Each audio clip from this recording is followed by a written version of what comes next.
All right, hello everybody. Welcome to a new Patreon video, and welcome to all the newcomers that have showed up since the Star Wars Hotel video. A lot of newcomers. Sort of nerve-wracking. I hope this is the best Patreon video ever. Also, as you can see, not to get too off topic immediately, but it's been such a long time. I'm gonna unplug my phone. Not to immediately get super off topic, but my contacts are in the back. Not to get super off topic immediately, but I've been working on the same video for such a long time and I felt like I couldn't make any drastic changes to the background.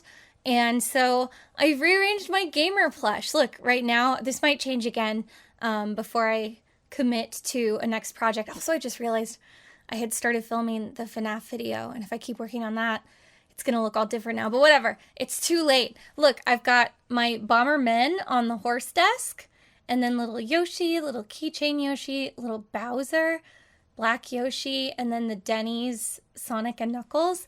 And then Rouge, I moved her farther back because of the perspective of the camera. Her head was cut off in the old frame. And then I also put Sonic Adventure Sonic up there. And then Tails, I think he's actually the Sonic X Tails. I like him because his mouth is closed.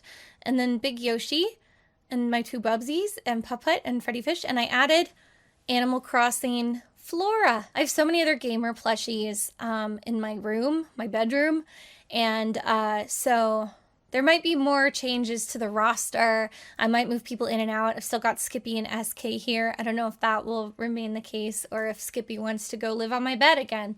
But anyway, always fun to have a little bit of a change. I feel like you can see all my little guys better, although this is also a more zoomed out angle than I've been using. So I just wanted you to appreciate that before I move on. Also, just got back from Disney World. It was a couple of my friends' birthday month. One of my friends was turning 30, which is like a milestone birthday. So we did a big special Disney trip, which I haven't done since I was there for Star Cruiser. And I didn't even really see the theme parks when I did that. And look, I got a new Pandora shirt. It's embroidered, which I love. I got an amazing new Disney hat. And I didn't wear it for this video because it looks like a Disney topic is winning for next month. And the hat is really special. So maybe I could wear it for that one. So the winning topic this month is my favorite and least favorite plot twists. Also a disclaimer that I might accidentally repeat myself from previous videos if you've been here a long time. A couple people in the comments pointed out that I did a video that was like worst movie scenes, and some of those were twists. When I'm saying stuff to a camera and not to a person, it can be really hard for me to remember what I've already said. So some of these might be me repeating myself. Maybe it's a good thing we have so many newcomers, because then you won't know until you watch the old ones later. Okay, first of all, I wanted to say there are like a few different kinds of twists you can have in a movie. And I've separated them. So the type 1 twist is the kind of twist where you go like, ah, of course, I should have known. So these are the twists where the clues were kind of right in front of you the whole time. If it's well executed, it's not excruciatingly easy to guess, but there are enough breadcrumbs that you could have technically figured it out if you had like watched the first chunk of the movie many times and then paused right before they reveal the twist. And it is possible to sleuth it out without just guessing blindly. I obviously think type 1 twists are more ambitious, and they're usually the mark of a more competent writer. Obviously, it's challenging to give audiences enough clues to figure out a twist without making it too obvious what it is. And you have to worry about things like the pacing with which you distribute the information and things like that.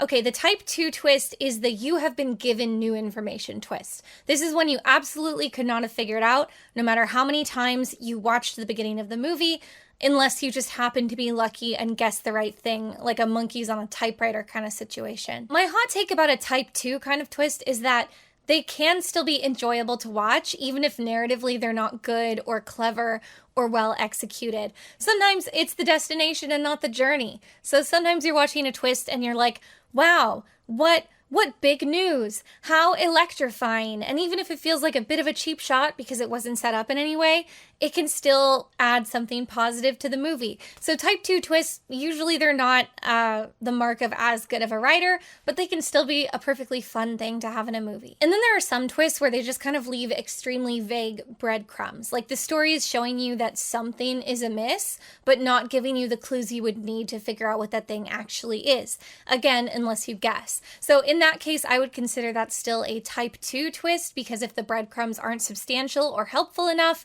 it can just make for a frustrating viewing experience. I think, I just thought of a good example for it. I'll add it to the list instead of saying it now. My favorite twists. The first one on this list is Saw, the original Saw. So if you haven't seen it, this is definitely a type 2 twist. You absolutely could not have figured this out.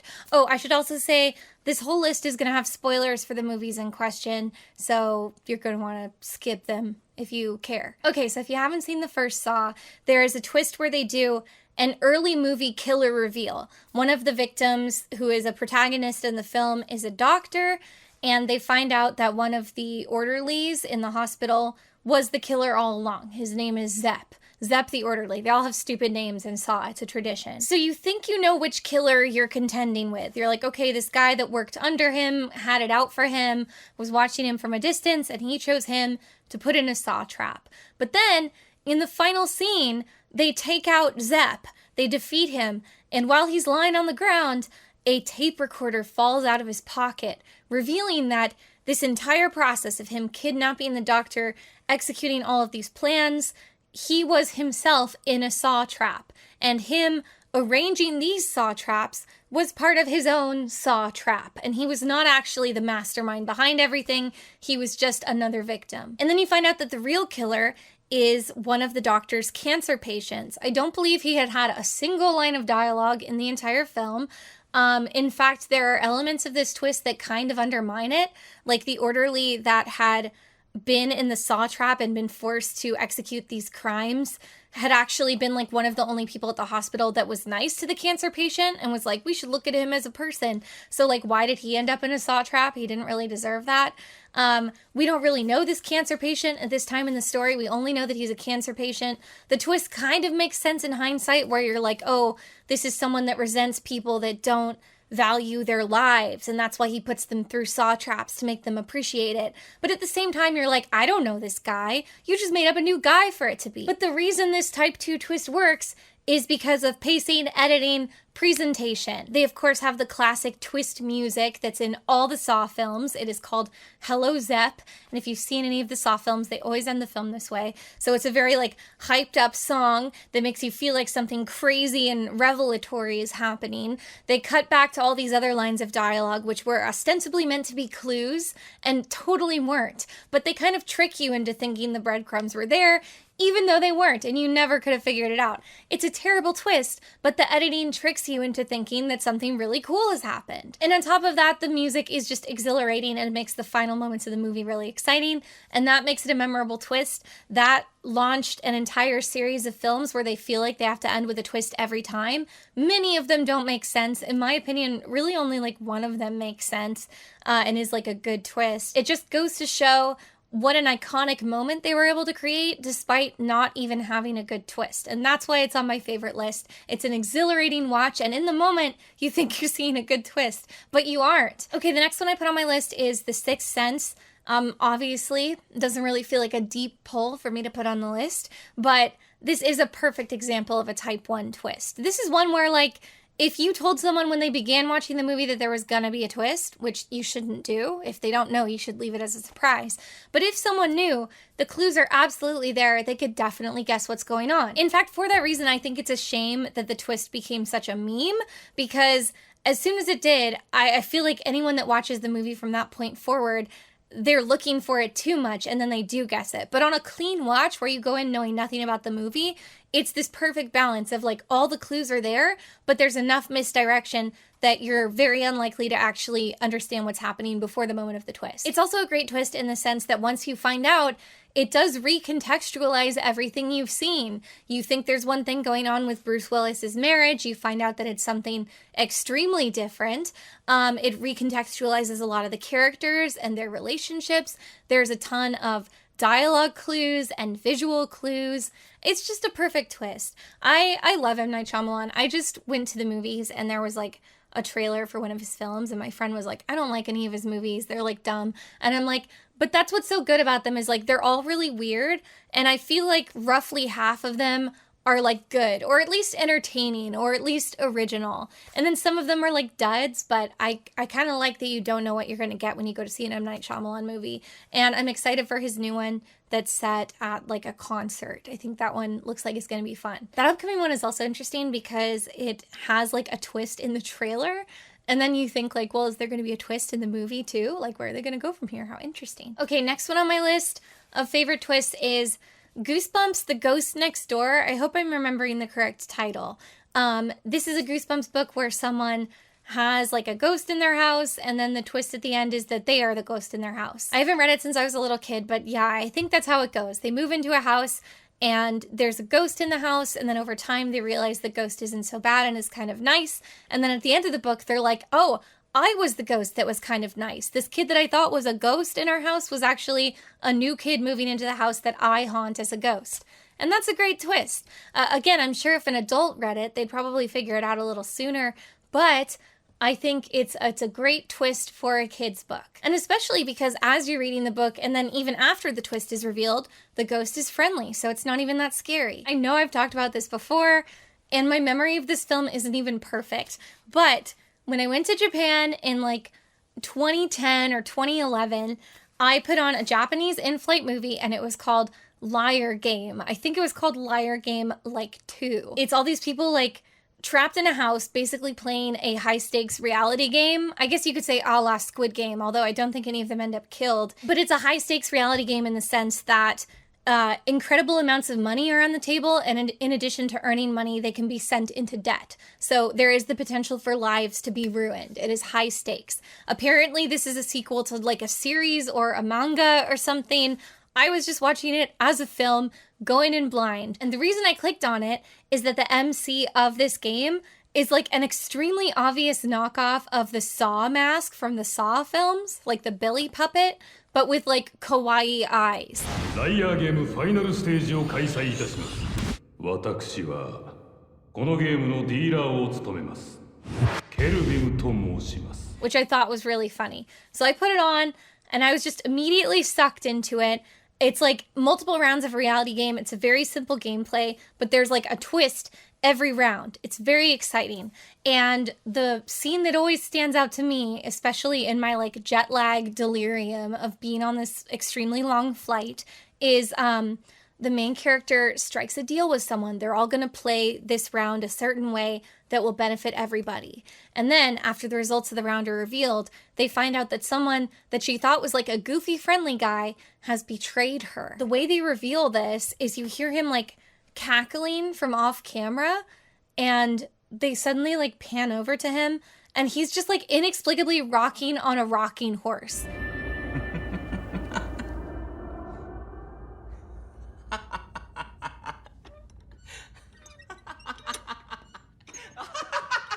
うさぎうさぎなおちゃんってさ最後の最後までほんと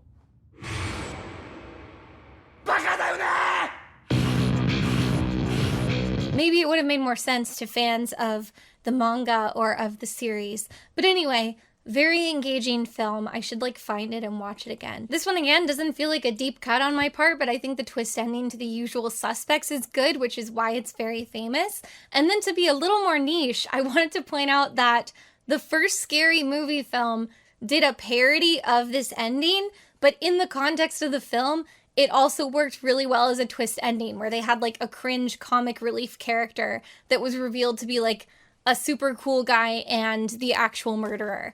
And I think it's funny that a parody movie decided to do a twist ending like that, even if it was a parody of a twist. I can't really say I recommend the Scary Movie films, any of them, though. I think they're frustrating movies because I feel like every like sixth joke in those will be like something that's actually really funny. and then the rest of it is just like really gross and really bad. So they're not really something you can revisit, which is unfortunate. I wish that like whoever was like the one person on their team of writers writing funny jokes would just like go off on their own. That would be nice. I don't even know if this counts as a twist. It's kind of more of just a sequel hook because it's not really set up by anything. But the ending of Pirates of the Caribbean 2, when Captain Barbossa comes down the stairs and eats the apple. It's electrifying. But I might just think that because I love Captain Barbossa. I think he's like the most fun character in that franchise. And unlike Jack Sparrow, who was a really fun character in the first film, he didn't really devolve so much into being a parody of himself. And just like a cartoon that spouts out catchphrases. So yeah. Love Captain Barbossa. Great ending to the film. Don't know if it counts as a twist. And if it is, not really a good twist, but electrifying. Okay, the next one I put down is Westworld, the TV series. I've only seen season 1 of Westworld, and I thought it was pretty good. I thought it kind of spun its wheels a lot. Like it reached a point where you knew where everyone's storylines were heading, and they weren't really doing enough additional stuff to make it like worth the journey. But it just felt like they had too many episodes than they knew what to do with. But anyway, one twist I thought was really good in that, I don't even know how to explain it in a way that does it justice. The show covers both the lives of the androids in this animatronic populated theme park who don't know they're robots and think they're real people. And then it also intercuts with people working behind the scenes of the theme park in the office building, and they suspect that their boss is kind of a sinister figure and up to no good. In the storyline about the animatronics, they establish that they've basically been programmed in such a way that they can never break out of their programming. So even if they see behind the scenes stuff that doesn't make sense in their world, their brains are programmed so that they simply don't see it and can't process it. So like if a character is shown a photograph of the modern world, they look at it and are in a very cowboy folksy way say, that doesn't look like anything to me, because their brain has been programmed to have that response. And so at one point late in the season, we have 2 of our characters who work for the office building, snooping through an office together, looking for supporting evidence that their boss is up to no good. And this woman is going through files with her coworker, and she finds like schematics of what look like a robot of her coworker.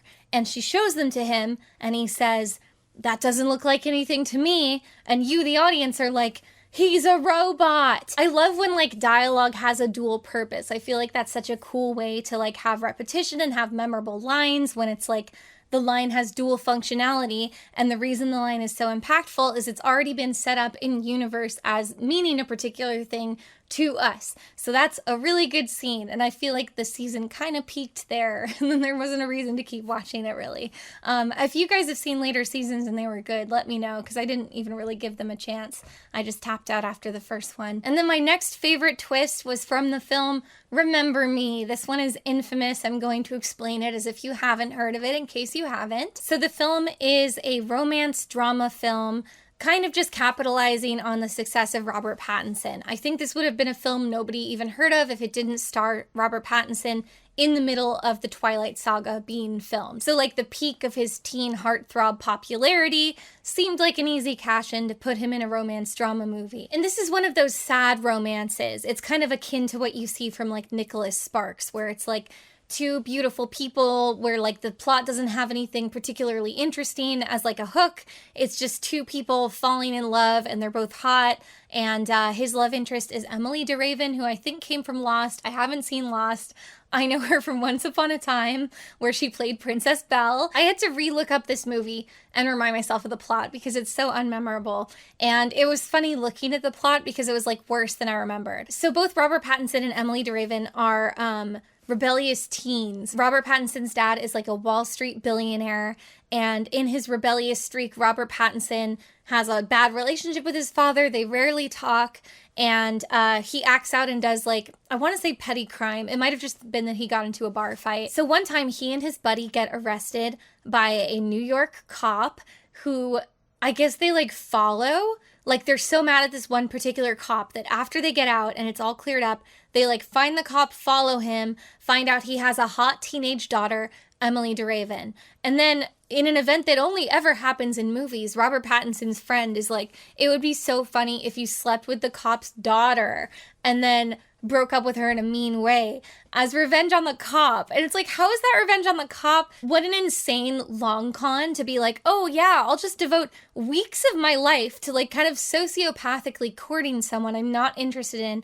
It's just insane. Like, what a red flag if someone did this in real life. It's not even one of those things in a movie where it's like, oh, this was all a bet to you. It's like, oh, you're probably like a sociopath if you were willing to go to all this trouble for such a small payout of like, you don't even know if Emily DeRaven's close enough with her father to like even tell him she was dating someone and even tell him when she's sad that she got broken up with. It's like, why? It's so twisted and weird and such a stupid idea. But anyway, that's the plot of the movie. So they date, they talk about how sad they both are. Obviously, they actually fall in love. Obviously, she eventually finds out that it was all a deception, and he does the whole, oh, it started that way, but now I love you. And then they break up for a little while, and then they like reconcile. And then Robert Pattinson, his father realizes he should have been there for his son. I think the reason they drifted apart was a family tragedy. They're really gonna like try to turn over a new leaf. Emily is gonna get back with Robert Pattinson. She understands, she's like forgiven him, and his dad is like, we're gonna turn over a new leaf. Let's have lunch together and talk about things.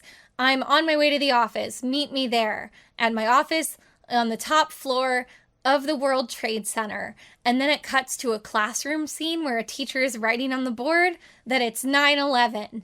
And then it cuts to Robert Pattinson in the office. His dad's not there yet. He's still driving through New York. And then Robert Pattinson gets hit in the face by a CGI plane, and it turns out it's the terror attacks of September 11th, 2001. This was a legendary twist. This is, in addition to Robert Pattinson being in it, the only reason anyone knows anything about this movie is because it was a totally unremarkable and pretty boring drama movie with the most insane twist ending of all time. I should also say, I feel like this was like not long enough after 9/11. I think it was maybe 10 years later. It was still fresh for some people. Ooh, yeah, it was 9 years later. It was a 2010 film. Another thing that's funny about it is, like, if I recall correctly, pretty much no one involved was even American. It's like Emily, I think, is like Australian. Robert Pattinson is British. I think it was also like written and directed by British people. So it's just like no one involved really fully understood how weird it was that they were ending it with 9/11.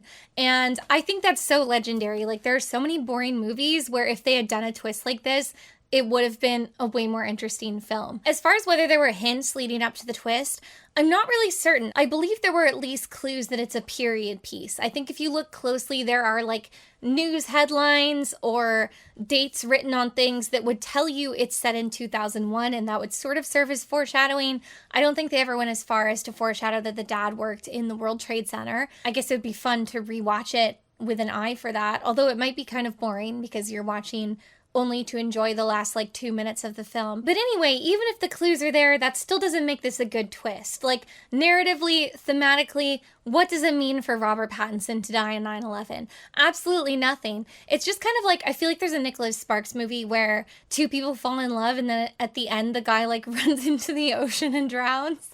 And it's like, narratively, what is this giving us? You know, it doesn't add anything to the theme. The entire movie is just kind of a boring gauntlet of like two hot people who are very miserable and briefly date, and then one of them dies and it's 9/11. So I don't think there's a compelling reason to watch it, although you might enjoy looking up the twist on YouTube and watching that in isolation. Also, if any of your friends don't know the twist, definitely take advantage of the opportunity to do a movie night and tell them nothing. The next one on my list is a group of twists.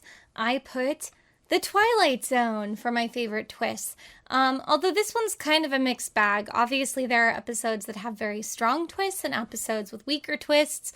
I've been wanting recently to get into watching the reboots of The Twilight Zone. I think there was one in like the 70s, and I think there was one in like the 90s.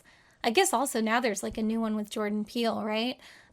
Everyone says that the reboots are all really bad.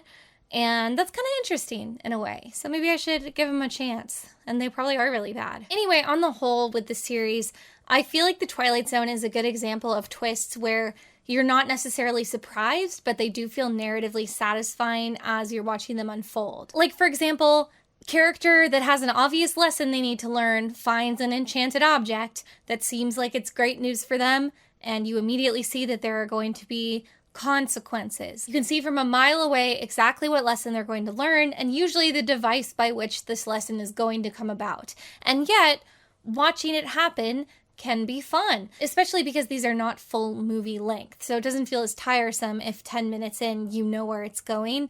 You're not just like sitting there forever waiting for it to happen. I would also say the anthology format is part of why they're so easy to guess, because this is a situation where people are sitting there as an audience knowing that there's probably going to be some kind of twist. And that does put the writers at a disadvantage to try to make it a surprise. So it doesn't mean necessarily that all the twists are that predictable, but when people are looking for a twist, it is harder to conceal. I think a really memorable one, but not a very strong one, is Soylent Green is people.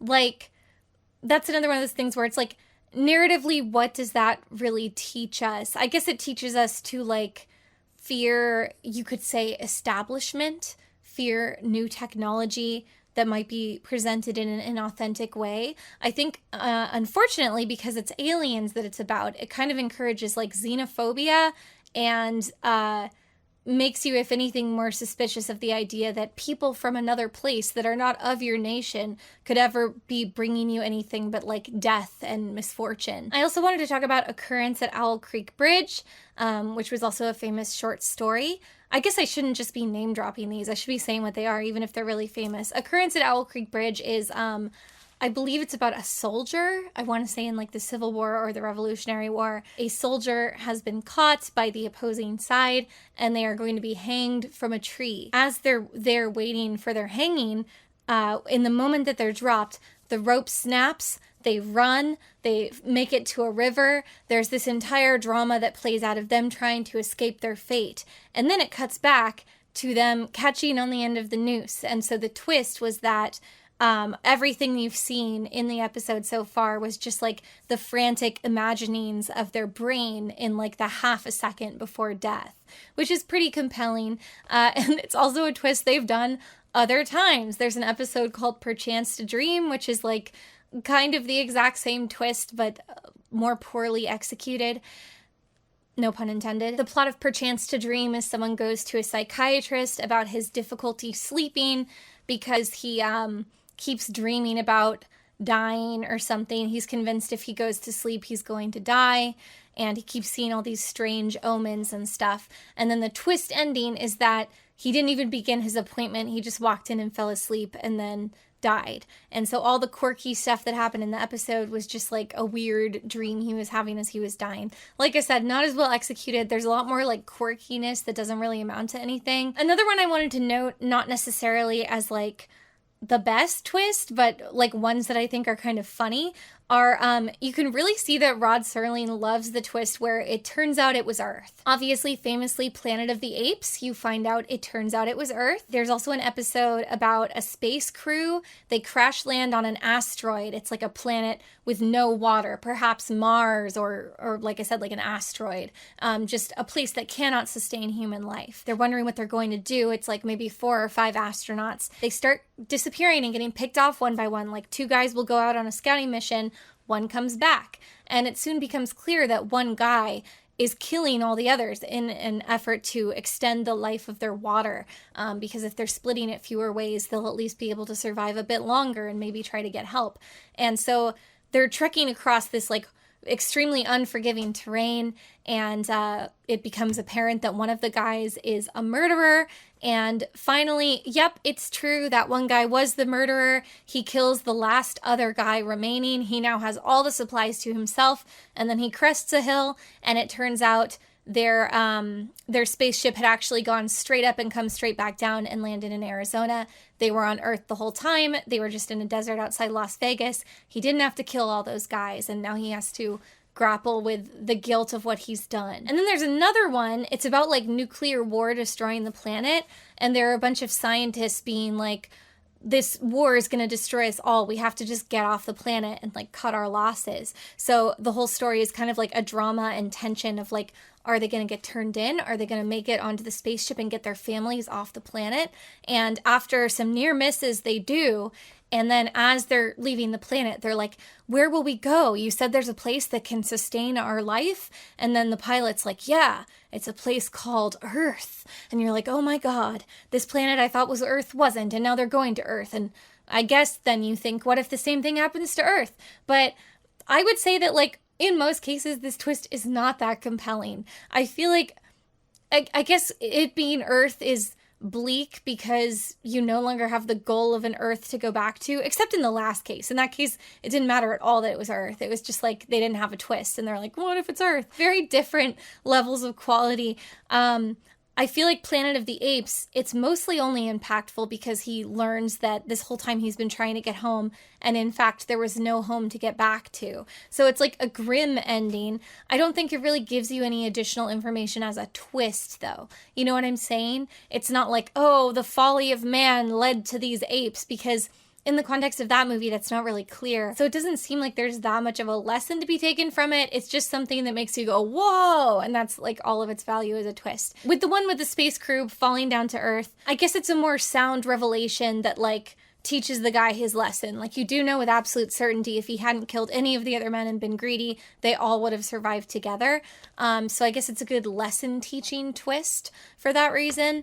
Also, if I recall correctly, that twist was like foreshadowed in the title. I'm going to try to find the title of that episode. Twilight Zone, Astronauts, Las Vegas. This better work. Okay, yes. The episode was called I Shot an Arrow into the Air. And I think it's from a poem. Yeah.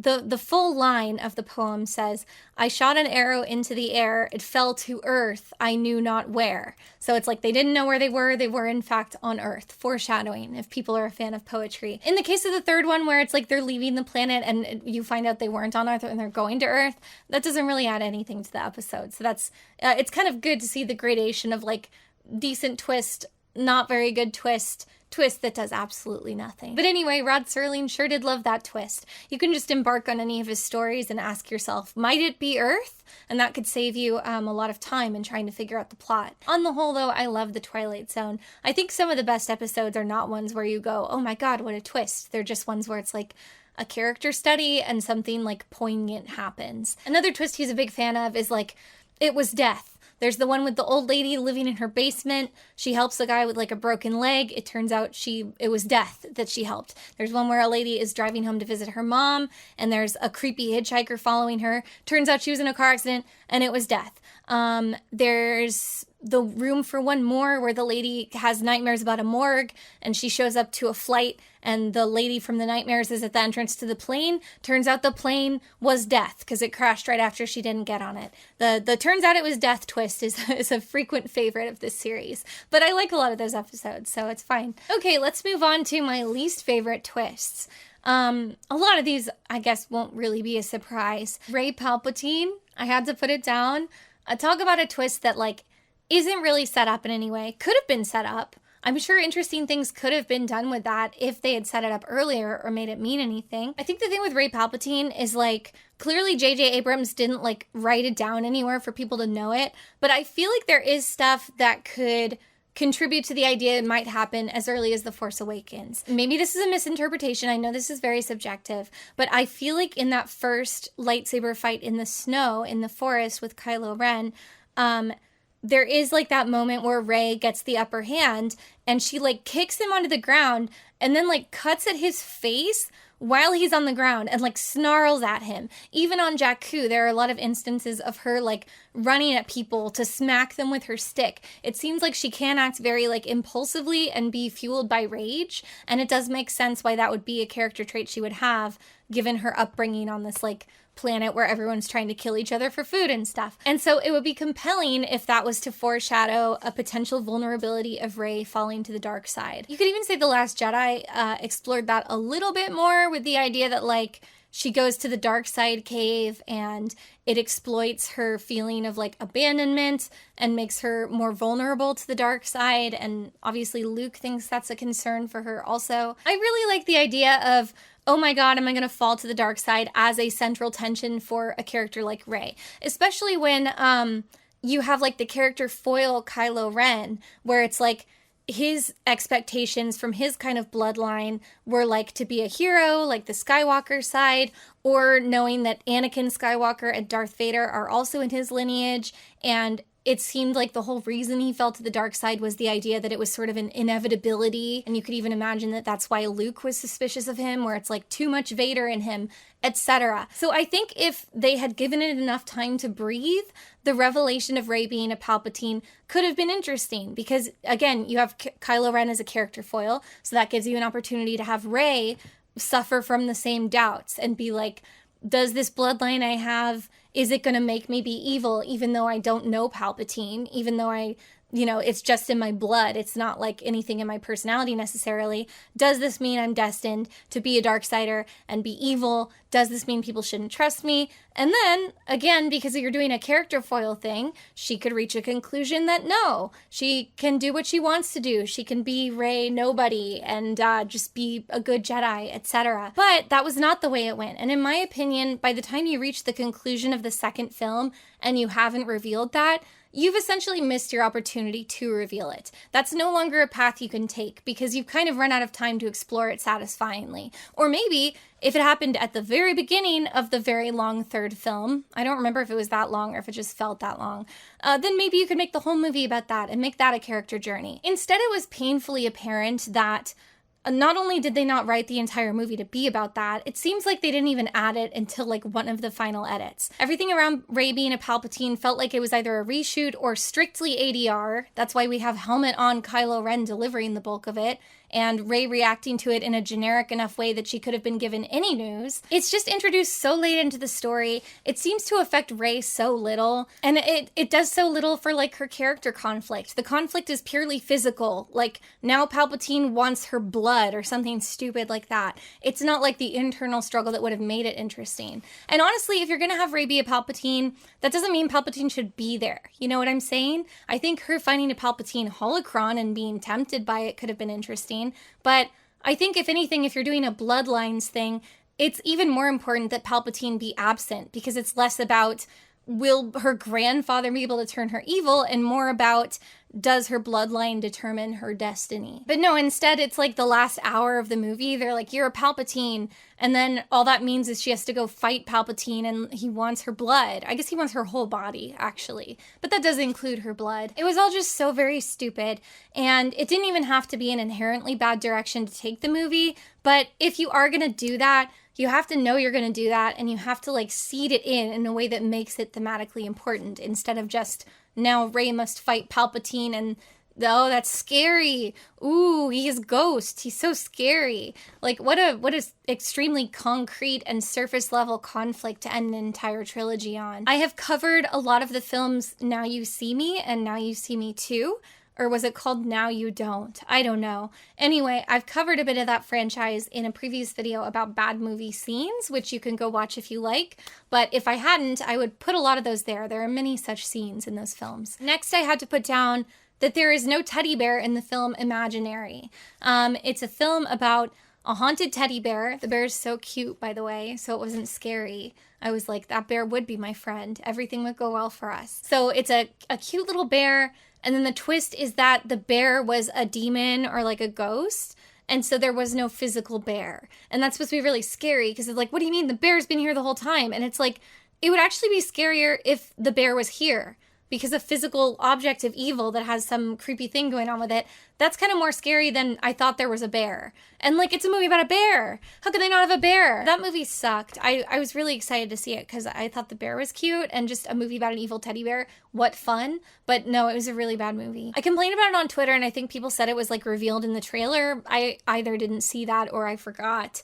But if I had seen that in the trailer, I don't think I would have gone to see the movie, because like, it being a bear is like the only reason to see it. Also unrelated, can I just say that Imaginary is like such a stupid name for a movie like that? Like, so many horror movies will have like a premise that's kind of a hook or kind of unique, and then the title will just be like sinister, imaginary, spooky, terror. And it's like, call the title something where like people will hear the title and know what movie people are referring to based on the trailers they've seen and what they know it's about. Okay, the next one I put down is The Dark Knight Rises. Miranda Tate being having a backstory involving Bane. This is another thing where it's like maybe if that character had been in previous films and you had known more about her and like cared about her in any way, it could have been more interestingly foreshadowed. But instead it was like, okay, a character who showed up just recently and we know suspiciously little about turned out to be not who they said they were, but we barely knew who they said they were because we just don't know them that well. So like so uncompelling, so unnecessary. And I don't know, that whole movie was like pretty hit or miss. It had parts that were like fun, like Bane was fun. And as always, I like the way Christopher Nolan writes dialogue, but yeah, it wasn't my favorite. This one I haven't seen in years, so I don't know if I can even go that much in depth with it, but I put the V for Vendetta fake prison plot line.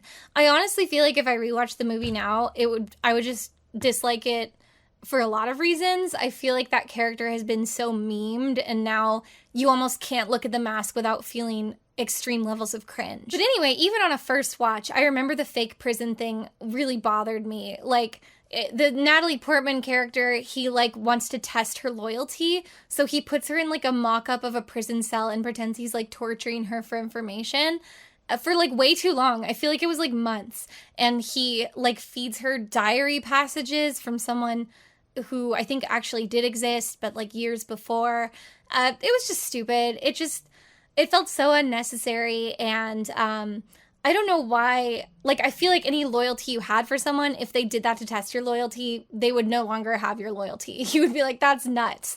And I guess maybe that's an understatement. Obviously, that character just was nuts. Yeah, it also just, for suspension of disbelief purposes, just fell flat for me. The idea that he, like, did so much pageantry just to test her loyalty for such a long time. It just became silly. And I know the movie is not necessarily, like, it's an action movie. It's not intended to be especially grounded and realistic. But I felt like that was so untethered from all the other events of the movie that it didn't work for me. Oh, I forgot to put another Star Wars one on my list. This is the bad guy in Solo was working for Darth Maul. The bad guy, who's played by, like, I think Paul Bettany, gets defeated, and then Kira, the Emilia Clarke character, like goes into his office and opens up his communication line, and then it's like a hologram of Darth Maul, and it's like the cartoon voice but the IRL face, which looks really uncanny. Darth Maul is like, yes, that's right, he worked for me. And it's like, who cares? Like, Han Solo doesn't know Darth Maul. It'd be interesting if it was a character that had some implication in Han Solo's life. That would be dramatic. Like, or maybe even if the twist was that he had worked for Kira the whole time, like she had actually been the crime boss and was just pretending not to be.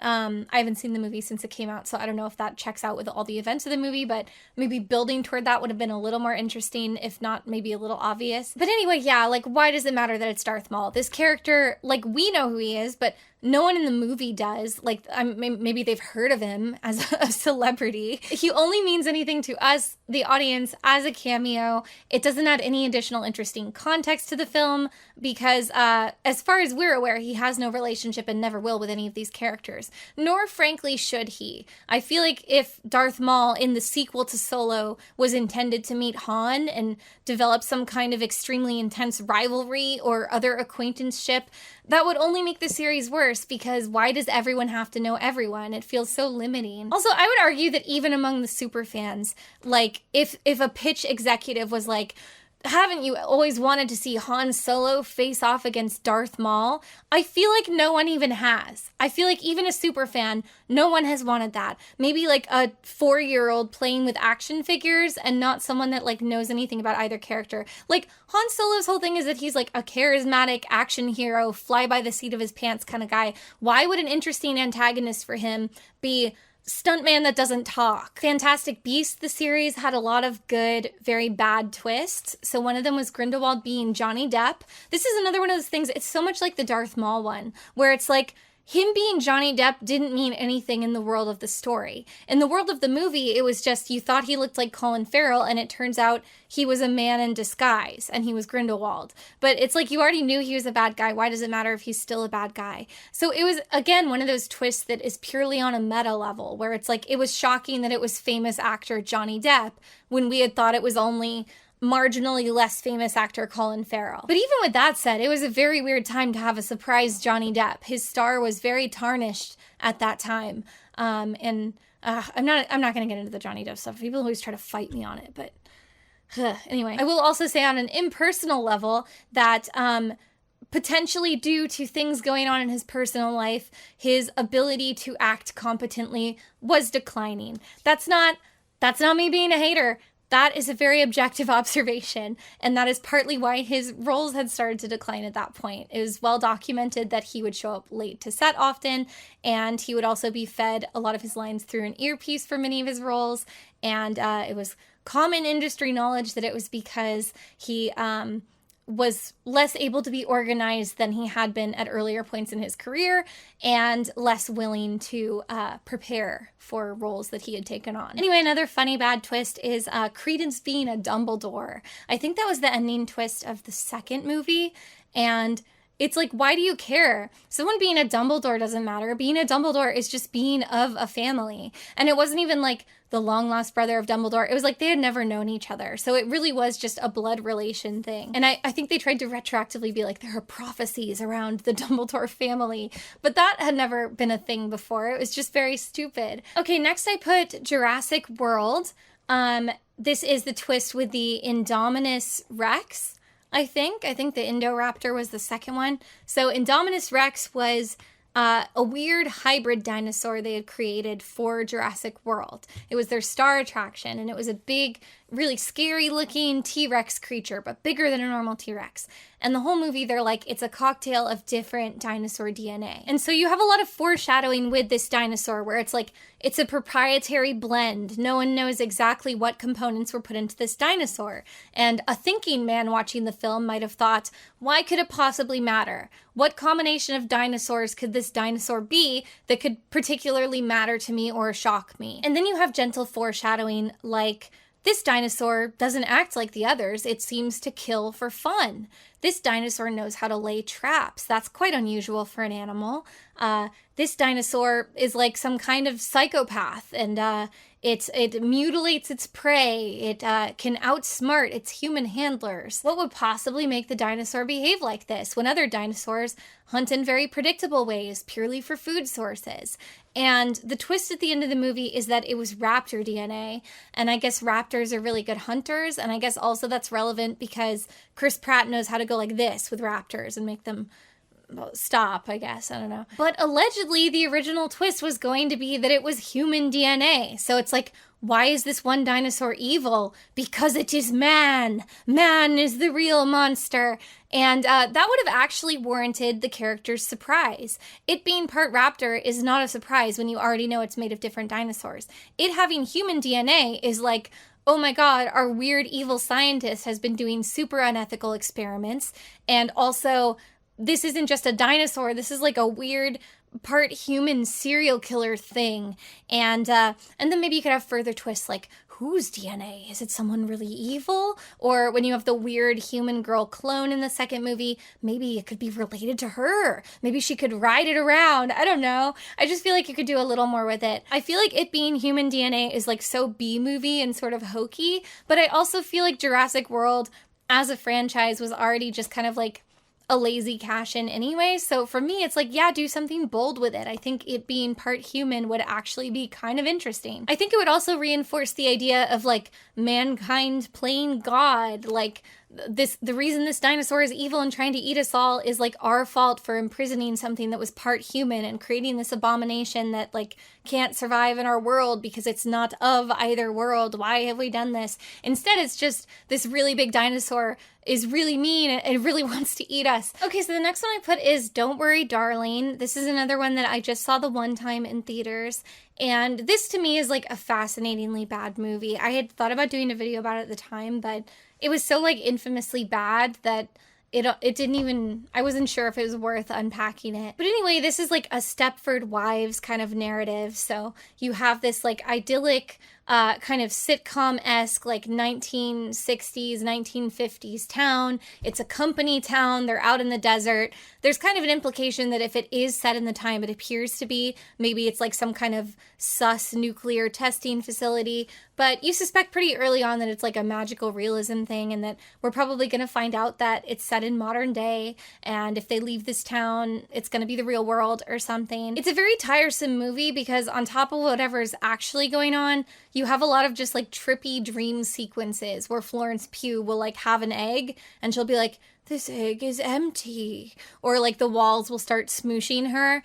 And it's like, you know, then she like wakes up in her bed like something weird's going on. But she takes like frustratingly long to really like articulate these things that are going on. You find out that like the wives are being brainwashed or controlled in some way. They can't leave the town. There's sus things. She sees weird things on the horizon. Basically just a lot of red flags that all is not what it appears. The breadcrumbs I was talking about earlier. So the protagonist, the Florence Pugh character, starts like poking around more than she should. She's like observing what's going on with the other wives. She's trying to go out of bounds. Oh, I should have mentioned they have like a secret building in the desert that the men all commute to in the day, but the women have never seen inside of, and they're not supposed to go near. Oh, and also, there are like mysterious earthquakes that happen, and they're like, what are our men working on in that secret building? What could it be? When she has like been digging too deeply and she acts out too much, they haul her away and do like electroshock therapy at a facility to like re-brainwash her, which I think works in the short term, but then she like snaps out of it again. So anyway, they finally reveal like what the twist is, and it doesn't make sense for anything they've set up so far. It turns out, sure enough, it is like the modern times. These women have been brainwashed and are being kept captive, but they're inside like a simulation. They're in a video game. The whole time you thought it was like some town in the desert that's been constructed. No, they're literally just putting on like a VR helmet and they're going into like a video game. So none of the earlier stuff makes sense. The earthquakes, that didn't have to happen. If they're in a video game, why would there be earthquakes? That doesn't make sense. The mysterious building out in the desert, why did they make that? They could have simply programmed a normal looking building and then made it so, I don't know, the women run into an invisible wall like in a video game when they get too close. Or not have the office building at all. Or have a simulation of a normal looking office building so that they would never become suspicious. It doesn't make any sense. Anyway, we find out that her husband, Harry Styles, is like a Redditor, like a stereotype of a Redditor. They got him with like greasy hair. He's in like a weird wig with like, I think, crazy glasses or something. He basically is just like a dude who was unemployed and had like a successful doctor for a wife, and he felt like emasculated by that. When he goes away to work in the simulation, he's actually just going to like, I don't know, an Amazon warehouse in the real world and working a normal job to be able to afford continuing to be in the simulation. So like, why in the simulation are the men seen calling doctors, administering electroshock therapy, forcing pills on their wives, when none of that was necessary? Because in the real world, the women are wearing mind control helmets. So you could have done things to manipulate their brains in a way that they would never see, that would never look sus, that they wouldn't even be aware of. Why did she need to get sent away for electroconvulsive therapy when they could have just had the helmet thing doing that to her in her sleep, or as often as they wanted, and then in the simulation it would have looked like she was having a normal day lying by the pool. All the weird dream sequences I think were meant to be explained by like her mind, like her brainwashing was incomplete in some way, like the helmet didn't work right or something. But that's just coincidence, really. Also, when she finds out it's a simulation, she like smashes a glass over the head of one of the husbands, and then another character runs in and is just like, oh my god, when you die in the video game, you die in real life. And it's like, why? Why is this happening? The whole movie is so stupid and bad. It doesn't even follow its own world building rules. I do kind of recommend it because it's like such a fascinatingly bad movie. But honestly, like the whole first half is going to be so tiresome, where it's just Florence Pugh having a weird hallucination and like noticing that something is amiss with a kind of dazed expression and like failing to articulate what's going on to anyone else.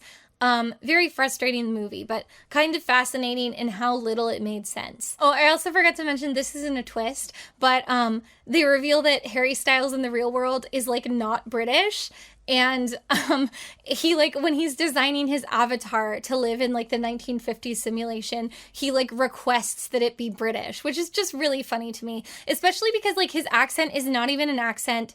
It's not a version of a British accent that Americans would really think of, which would probably be, like, Queen's English, like, posh British accent. So it makes even less sense. It was obviously just written in because they didn't want to have to additionally explain why he's British in real life, but he wasn't skilled enough of an actor to do an accent. That was another aspect of the movie. He didn't do a good job in it. Okay, one of the last ones on my list was the horror film The Mist. This is basically about a small town where a bunch of people are shopping at a grocery store when suddenly a mist envelops the town. And in the mist are these weird Lovecraftian creatures with, like, big tentacles that whip you to death as soon as you walk out into the mist. So all these people are hunkered down in a grocery store, and then it's primarily about, like, the group dynamics of, like, people debating if they're going to make a run for it, other people trying to hold them back, people arguing, saying, like, you're going to doom us all, weird leaderships that arise within this community in the grocery store, people who take a weird, like, religious approach to what they think is happening, people who are trying to be more practical, the arguments that arise from this. And then the ending of the film is infamous. Our core group of protagonists that were the more level-headed and less evil people in the grocery store all manage to make it to a car. They roll up the windows tight so the mist can't get into the car. They're trying to drive out of town, and I believe they eventually run out of gas. They're all sitting in the car. Some of the people in this group are, like, a dad with his family, and they're sitting there realizing, like, we're out of gas. If we get out of the car, we're all going to be killed in a really horrifying way. We don't have a way to make it anywhere else that's safe. We can't sit here indefinitely. We're going to run out of food. Maybe the aliens are going to come get us in the car anyway, or monsters or whatever they are. They have, like, a gun, but not enough bullets to practically fight their way out of this. It's not even clear if they can kill the monsters. So the twist ending is the dad volunteers to be the one to shoot everybody in the car. He kills his whole family first. He's going to be last. And then the government rolls in with, like, tanks and stuff. The U.S. Army is here. They have defeated the mist or whatever was going on. And the twist is that if he had waited and not shot everybody in the car for, like, 5 more minutes, they all would have been fine. This is, like, the worst kind of twist. Again, not really set up by anything. They didn't really have a reason to think that they should have waited. Doesn't inform, like, the themes. This isn't, like, a karmic punishment for anything he's done. There wasn't, like, a character arc where he was, like, very overbearing or his family tried to argue against the decision. It was just, like, a really bleak thing happening, and then a moment at the end to really, like, kick you when you're down on top of an already very bummer ending. So here's the thing. I think if it had been something like the people had panicked and destroyed each other in the grocery store right before the government came in, and you were seeing that unfold instead of this little drama in the car, I think that would have at least contributed to some theme. Not like an especially clever twist or clever theme. It's, like, old as dirt. In fact, there are a lot of early Twilight Zone episodes that are about similar things.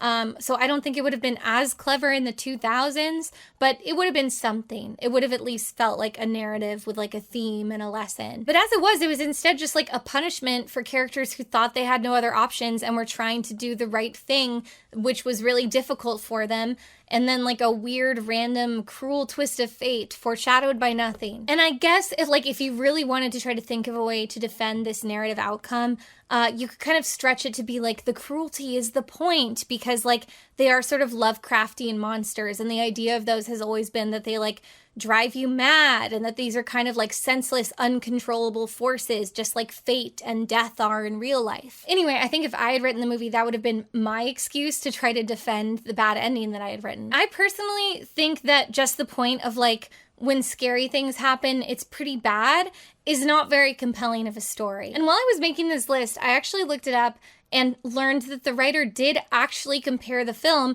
to the exact episode of The Twilight Zone I was thinking of. So I would love to unpack that. So the episode in question is, like, a pretty famous one. It's called The Monsters Are Due on Maple Street. It's basically about, like, a chill suburban neighborhood, and they see evidence of aliens, and just because of the idea that aliens are coming, they descend into fear and paranoia. They all freak out, and it's neighbor against neighbor. They start tearing stuff down and, like, killing each other. And then at the end, it's revealed that the aliens are real, but they were just observing the town from a distance. They weren't going to do anything. And from their distant vantage point, you see the aliens musing about how the humans are so easily turned against each other and how this is such a fatal flaw in mankind. To my knowledge, the director never drew this comparison, but there is another episode that's very similar that I would also like to compare it to. This one is called The Shelter. And in this one, again, it's a chill suburban neighborhood. Everyone seems to get along okay. And then there's an announcement on the news that there is an incoming nuclear attack. And one family in the neighborhood is prepared and has a bomb shelter. So you see this community who seemed generally supportive of each other start fighting and freaking out.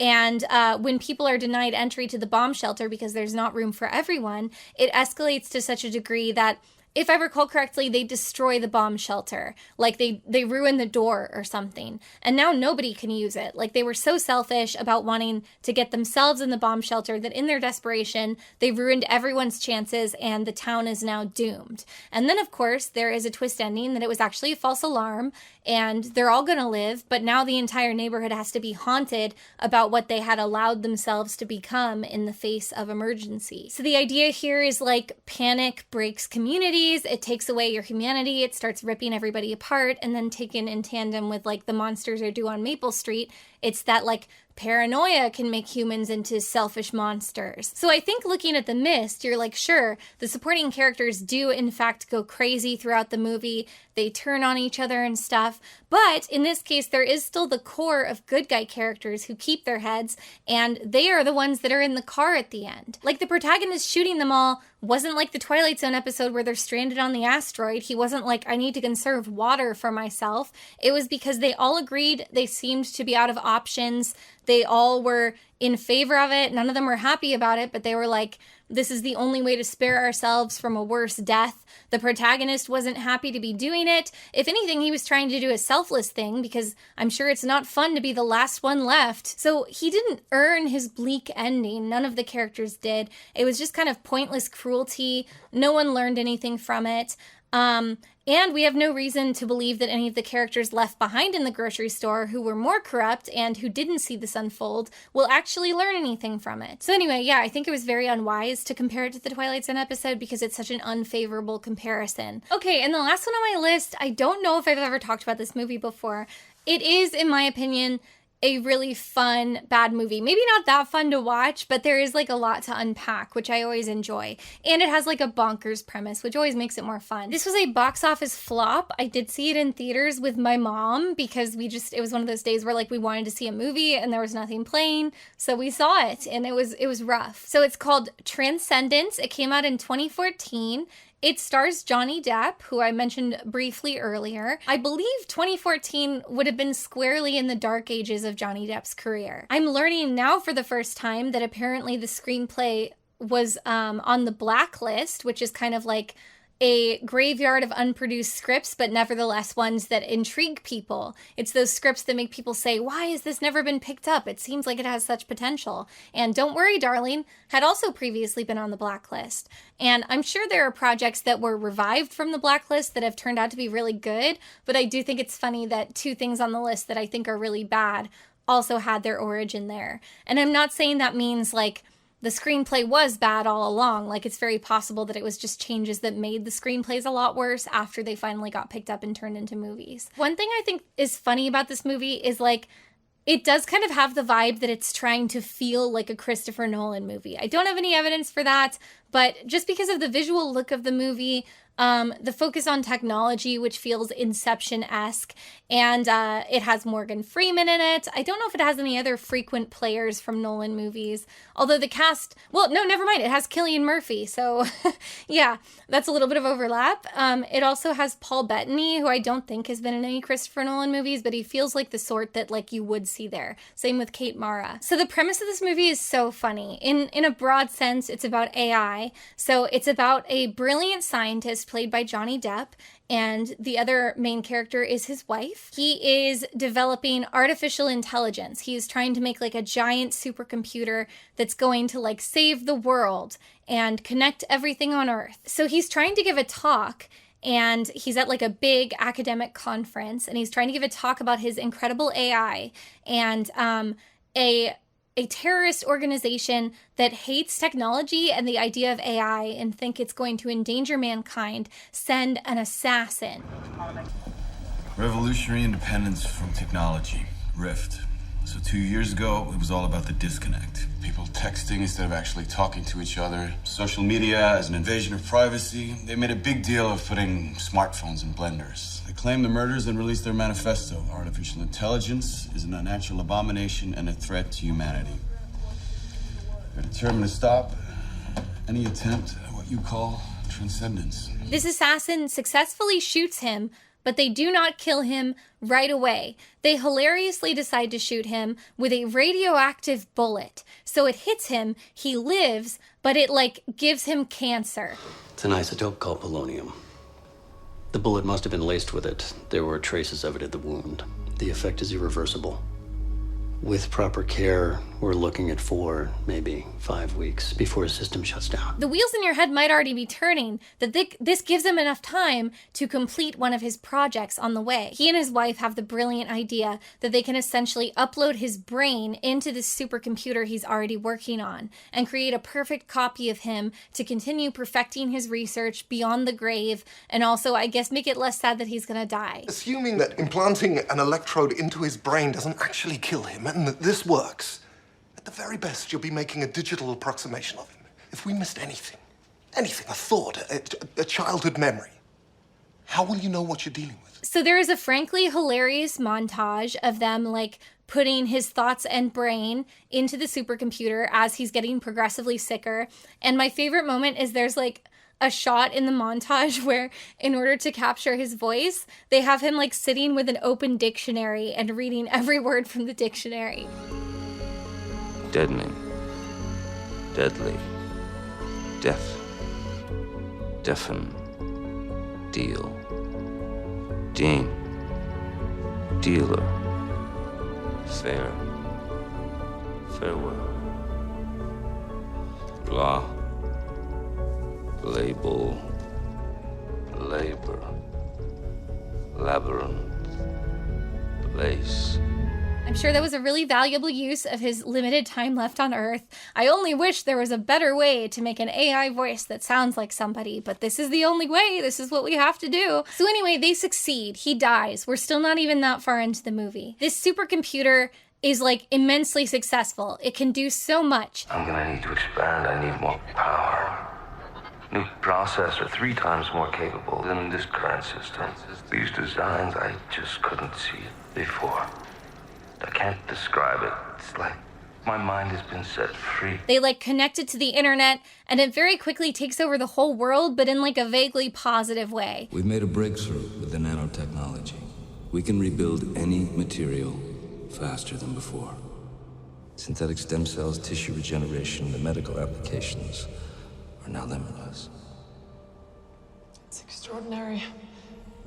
Well, this computer wants to make agriculture efficient and solve world hunger and cure humanity of disease. And then it starts doing things where, even though it's benevolent, it looks a little bit sus. It starts being we should put chips in everyone's brains. We should see everything that happens all the time. These very dystopian seeming things. And so now Johnny Depp's wife, that used to be a huge proponent of his career and the supercomputer and loved her husband, is now wait a second. I'm not convinced that the brain in that computer is really my husband and that I can really trust it. It sure feels like this thing is going to try to take over the world and then it can do whatever it wants to humanity. I just need time to think. The balance of oxytocin and serotonin in your system is unusual. Are you measuring my hormones? I'm trying to empathize. Biochemistry is emotion.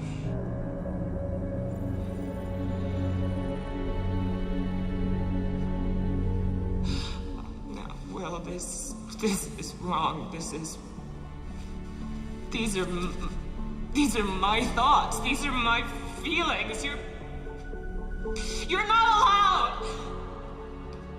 Evelyn. Meanwhile, the computer is growing even more powerful. It's like making nanoparticle tech. So soon it's being infused into like plants. They start buying out large swaths of land in the desert and creating these compounds where they like have employees that live there full time and they own them and they control them like a beehive. And there are solar panels all over the desert.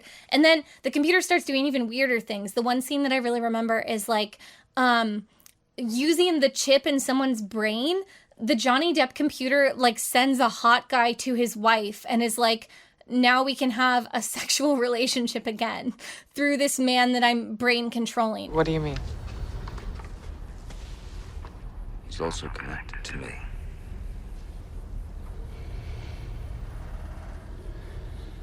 It's me, Evelyn. I can touch you now. Jesus. Evelyn. No, I can't. Evelyn. I can't. And she's like, oh my God, this is so messed up.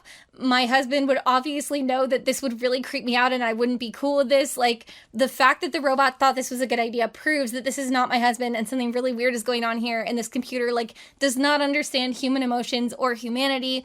So suddenly it becomes like a technological thriller. She's like, I gotta take down this supercomputer. This is so twisted. I need to shut the whole thing down. It's kind of sad because I do still miss my dead husband, but it's the only way. And so then it's like thriller stuff where it's like, we gotta upload a virus. And unfortunately, the supercomputer is like so entrenched in the world's technology at this point that I think it's going to have like severe consequences. Like it's going to crash the internet. It's going to be catastrophic to like the development of humankind and technology and stuff. But she feels like she has no choice. It's like, we got to nip it in the bud or it's just going to keep getting worse. And maybe he'll wipe out humanity because we're not good for the planet. And if he's trying to help the planet, maybe he's going to kill all the humans. We don't know. Oh, I should also say that in like destroying the supercomputer, she has like teamed up with the government, who is also suspicious of the supercomputer. And I think she even starts working with like the terrorists that had shot her husband in the first place, because as we covered, they don't trust technology in general. So of course they're not in favor of the supercomputer. He wants to upload me to its consciousness. Absolutely not. We inject the infected virus into my system and then I go back and let him upload me. There's a chance it won't detect it until it's too late. When the virus takes out the machine, it could kill her too. I know. I'm the only one he trusts. So we're in like the final action scene where it's like, we're going to blow up the base. We're going to upload the virus. It's going to immediately nuke all these different aspects of the computer. And the wife sneaks into the base as the government is like trying to raid it. She finds out that Johnny Depp has made like a clone of Johnny Depp. Like he's become so advanced, he's managed to grow a new Johnny Depp. I found a way back. So it's like, it's me, I'm your husband, but obviously this clone husband is still like interfacing with the computer brain, so she still doesn't fully trust it. She's like, this is also creepy to me. Your heart is palpitating. You're perspiring. You're terrified of me. At some point in the crossfire, she gets like shot, so now she's dying. And then, this is so stupid, the supercomputer is basically God at this point. It can do anything. So the terrorists are there, they're like, we demand that you upload this virus that's gonna nuke your whole system and also kill you, the clone Johnny Depp, and also destroy the entire supercomputer network. We demand that you upload it. Johnny Depp is like, well, with my supercomputer powers, I can either heal my wife, my dying wife's physical form, or I can upload the virus and do as you say. Either of these will, for unclear reasons, take all of his remaining strength. I can heal her body, Max. Or I can upload the virus, but there's not enough time for both. There's not enough power. But then his dying wife is like, no, I want you to upload the virus. This is what I want you to do. I don't care if you can't save me. He like honors her wishes. So now she's dying. And then because of the virus, he is now also dying. They're like dying in each other's arms. And in his dying moments, the clone Johnny Depp is like, by the way, I was never evil. I was actually myself the whole time. I was actually just your husband in a supercomputer. You made the wrong call. I was gonna save the world. I was a good guy the whole time. You really messed up. This is so embarrassing. I was normal. Why didn't you understand? What's wrong with you? We're healing the ecosystem, not harming it. Particles join the air currents, building themselves out of pollutants, forests, can be regrown. Water so pure, you can drink out of any river. And then they die together. And he's also like, I forgive you. And then they're still in love and they die together. It is you. Always was.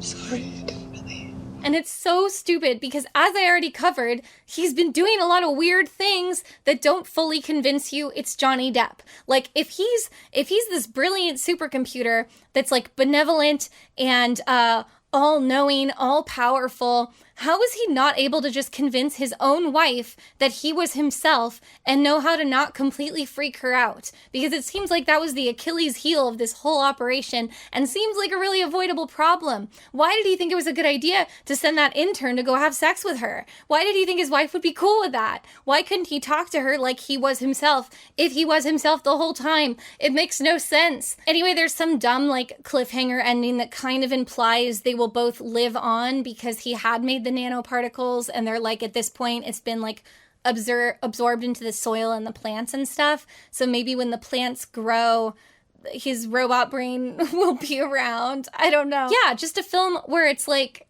it feels unfair. It's the kind of twist where you're like, we had no way of knowing he wasn't evil. And in fact, he was making it seem a lot like he was evil and was not himself. And while I could have seen the twist coming, because it's one of the only twists you can do when they're convinced he's evil, and that's the central tension of the movie, it's like, I get why she thought he was evil. There was no evidence that he wasn't until at the end he's like, psych, it was me. It's like, well then tell her that a month ago, Johnny Depp clone. Tell her that before she does the virus.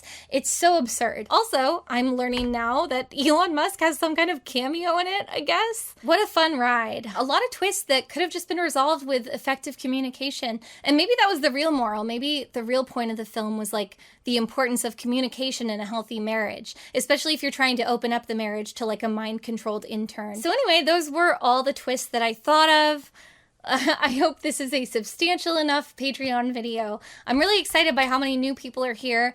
I assume you won't leave immediately, even if you didn't like this one, because there's such a backlog of content to watch. But I hope you enjoy this one as well. I forgot the most important thing that I try to do at the end of my Patreon videos, which is talk about what I'm working on next. So for my next thing, I thought it would be nice to work on a shorter project that's already like partially written. Although there's a lot I have to, it's very Swiss cheese right now. There's a lot I have to cement before it's ready to begin recording. There's like a bad movie that I like that I think is funny. I have a few of those, and one of them is like shorter than the others. And so I think that would be a decent next short project, because I don't, contrary to what people may believe, it's not my goal to have it be a year in between videos. I actually would like them to come out more frequently.